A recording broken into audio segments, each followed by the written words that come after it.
Roughly 3 years ago, an indie game was released. It was made by a small dev team called Pizza, and what they made was a simple, fun little side-scrolling platformer inspired by the Wario Land series, Anton Blast. Wait, no, I meant the other Wario Land inspired game, Pizza Tower. But it had a big impact on the indie game circle. It was praised from front to back by fans and critics alike, scoring 8s and 9s out of 10s across the board with its flawless level design, unique pixel art, banging soundtrack, great boss fights. Honestly, that's the weakest part of the game, but anyway, this game was so good, it was nominated for Best Debut Indie Game at the One and Only Game Awards.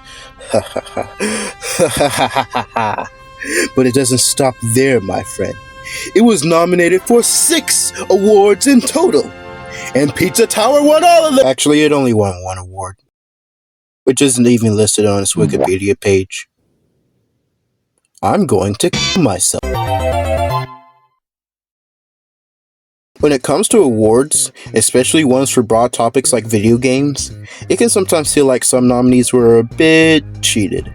Often the games that are super popular hog all of the awards, while games that are arguably better get nothing because they aren't in the spotlight. That means there is no true way for awards to identify what games are the quote-unquote best. Pizza Tower was, and still is, held as one of the best platformers of all time, even though it only won a single award. If awards actually determine a game's objective worth, then Pizza Tower would be considered one of the most mid games ever, but we all know that isn't the case. So today will be a fun topic, Pizza Tower awards and nominations. I guess I'm the first one to cover this, plus this is a video idea I've wanted to do for a while now if I can be honest, so here we are. Pizza Tower was nominated for 4 awards in 2023, those being the Golden Joystick Awards for Best Indie Game, the Game Awards for Best Debut Indie Game, the Steam Awards for Best Soundtrack, and the Game Maker Awards for Game of the Year. In 2024, it was nominated for 2 awards, the New York Game Awards for Off-Broadway Best Indie Game, and the 24th Game Developer's Choice for Best Debut. The Game Awards are the most controversial nomination for a plethora of reasons we'll get to later, so to save the best for last, we'll be covering each one in reverse order as listed on the Wikipedia page. But first let's cover the only award Pizza Tower actually won, which is also ironically the only award that isn't listed on the Wikipedia page, the Game Maker Award for Game of the Year. The other nominees in the Game of the Year category were Faith, The Unholy Trinity, POTAkccoon, Rusted Moss, and Zero Sivert, so it's obviously only Game of the Year for games made in Game Maker. Pizza Tower 100% deserved to win here.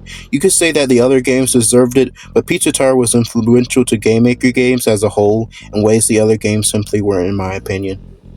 Now we can start the actual list, beginning with the end, the 24th Game Developer's Choice for Best Debut. This one is an interesting one, since Pizza Tower was actually an honorable mention and not a finalist, but it's still listed as a nomination on the Pizza Tower Wikipedia, so I'll still briefly cover it. The 4 other honorable mentions were BattleBit Remastered, Party Animals, Planet of Lana, and Stray God. The actual finalist that won the category was Venba. Honestly, I have nothing against Pizza Tower losing here. Unlike the other award ceremonies, this one probably has the broadest scope for potential winners. It would have been cool if it was a finalist, but tough luck, I guess. As for Venba, it isn't really my cup of tea, but maybe I'll give it a try sometimes in the future. The reviews are fairly positive, and it won a ton of awards. Kinda crazy for what is basically just a narrative cooking game. Next up is the New York Game Awards for Off-Broadway Best Indie Game. The other nominees for the Best Indie Game category were A Space for the Unbound, El Paso Everywhere, Jusant, Sea of Stars, The Talos Principle 2, Viewfinder, and Chance of Sinar. Which one? I'm going to be honest. I think I may genuinely give the winner of this a try soon. It looks like a very solid puzzle game, with a vibe and art style I like.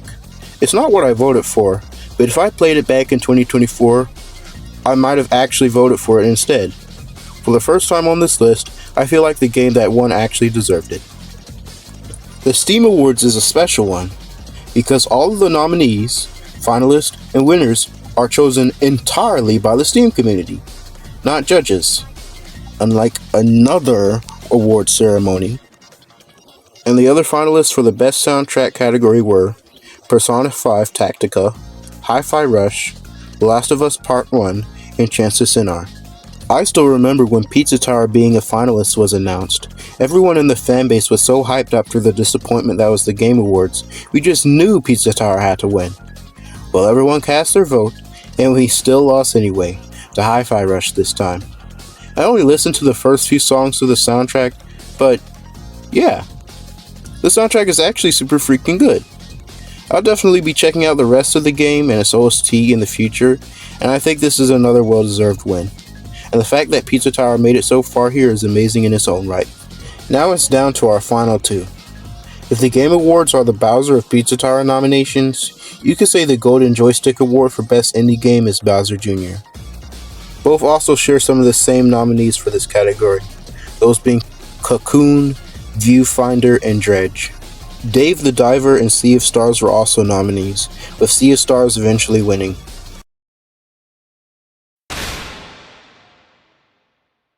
And now, we have finally reached the final Pizza Tower nomination, potentially one of the most divisive and controversial nominations in indie gaming for both the loser and winner, the one you've probably all been waiting for.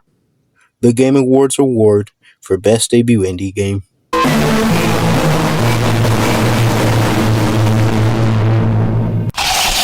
No! Here's all the nominees if you care. You probably know them all by heart anyway. Ahem. Now for a quick summary of what happened all the way back in 2023.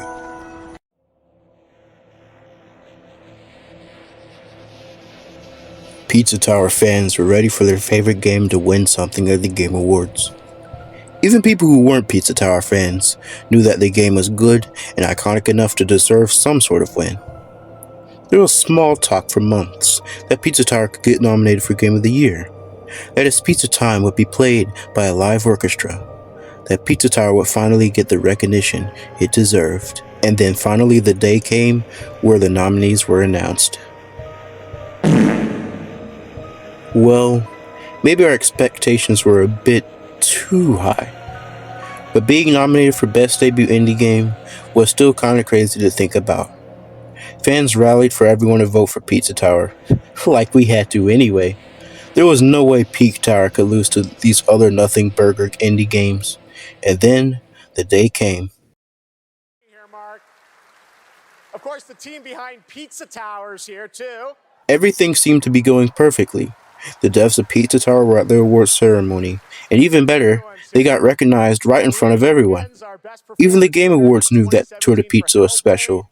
There was just no way Pizza Tower could lose. We all waited and waited, and then finally, it was time. I feel as free as a cuckoo. Yeah!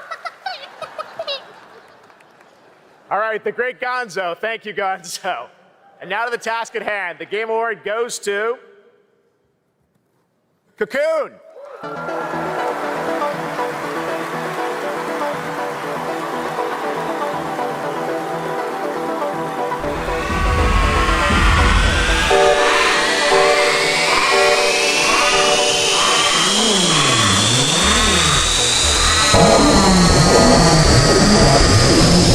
And yeah, the internet didn't take that too well.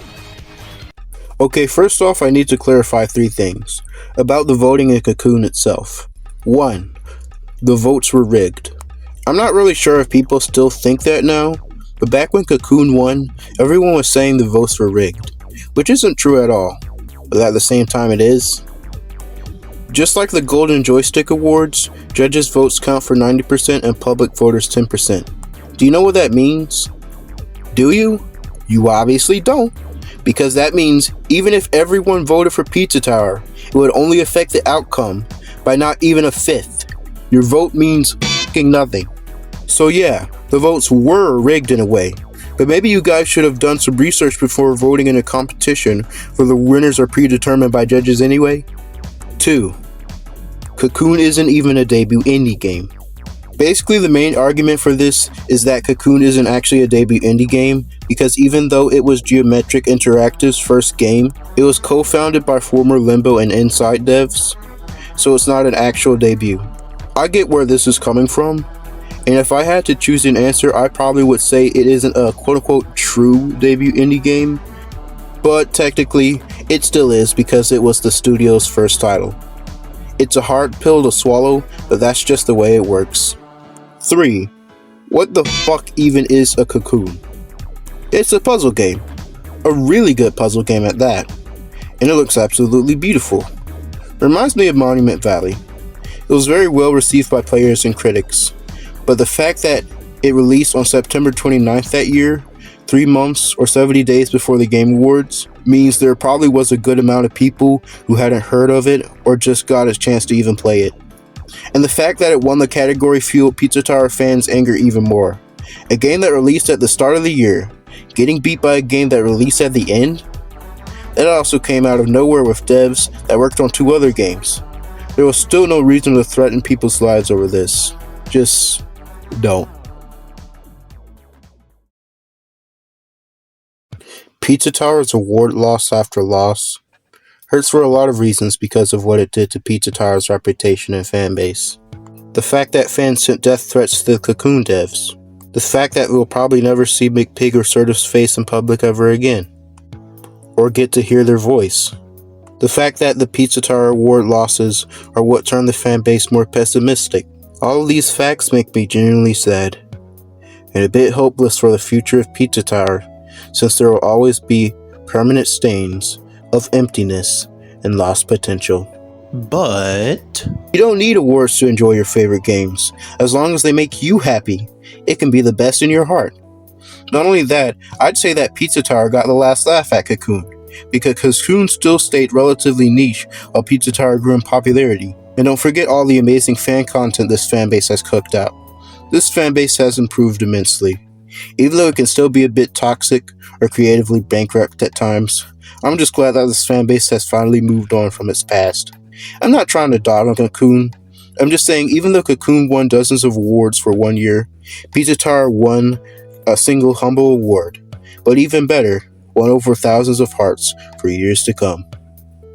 Anyway, I'm the POTAkccoon. Maybe like and subscribe. Leave a comment if you'd like. And I'll see you soon.